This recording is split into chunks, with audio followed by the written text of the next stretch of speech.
In 1876, the world was already connected by an extensive network of electrical lines.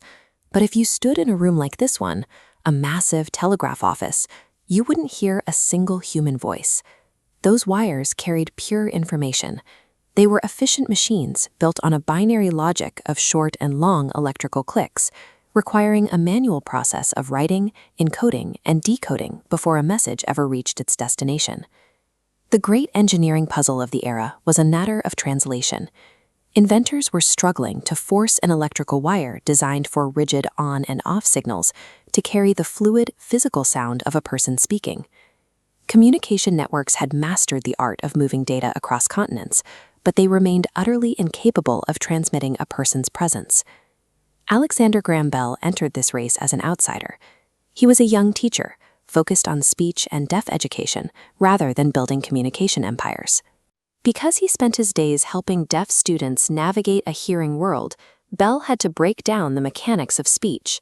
He studied the vibrations of the vocal cords, the movement of air, and how the inner ear receives those physical pulses. This animation shows what happens when we speak. Sound is a physical shape moving through the air, a literal vibration that can be mapped and measured. Bell's perspective, rooted in human anatomy, identified a specific mechanical requirement. To move a voice between rooms, the electrical current needed to replicate the literal, physical shape of the sound wave. Look at this split-screen comparison.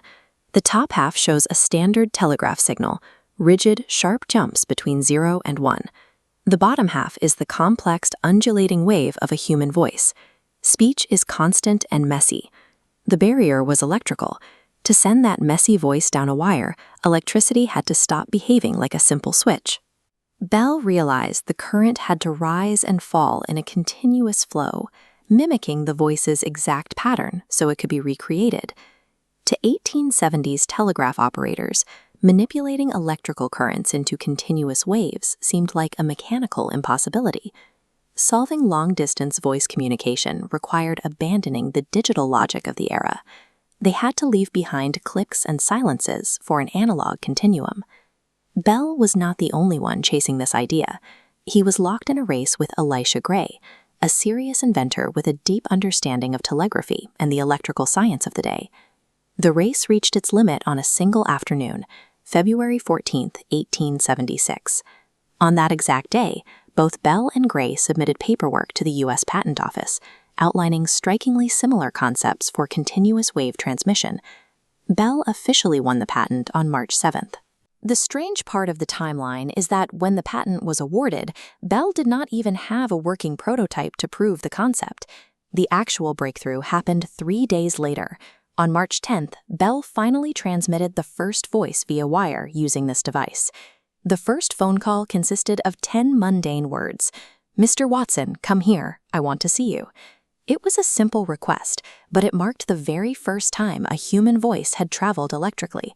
The telephone emerged from a chaotic, highly competitive legal and scientific photo finish rather than a clean, isolated breakthrough by a lone genius. Almost immediately after that first call, the psychological constraint of physical distance began to dissolve. Devices multiplied, and massive switchboards like this one scaled the network, connecting thousands of people at commercial speeds. The difference between the two eras of communication is clear. A telegraph could only ever tell you what someone wrote. The telephone allowed you to hear that someone exists. It captured their tone, their hesitation, their urgency, and their emotion. That single invention laid the foundation for the modern grid, evolving to wire the globe into the hyper-connected world we inhabit today. Because an educator of the deaf wanted to understand how humans speak, he transformed a cold machine network into an enduring medium for human presence. He made sure the world would never be true.